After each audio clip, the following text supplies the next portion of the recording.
वज़ीर दिफा ख्वाजा आसिफ पीटीआई के रवैये पर बरहम हो गए। उनका कहना था, ये कहते हैं हुकूमत के पास इख्तियारात नहीं हैं, ये जिनके पास इख्तियारात समझते हैं उनसे ही बात कर लें।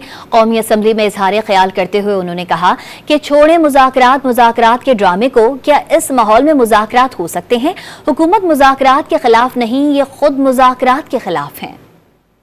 छोड़ें इस ड्रामे को जो है लगाया हुआ है, जो है मुज़ाकरात जो है, ये दिस इज नॉट एक्सेप्टेबल।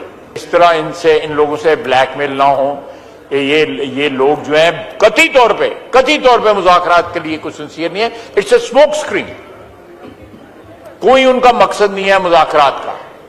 आज से 15-20 दिन पहले वो मुज़ाकरात कहते थे कि हमने इन्हें मुज़ाकरात ही नहीं करनी, ये इनके पास अथॉरिटी कोई नहीं है, इनके पास जो है कोई इख्तियार नहीं है, हम क्यों मुज़ाकरात करें। अब क्यों बात कर रहे हैं?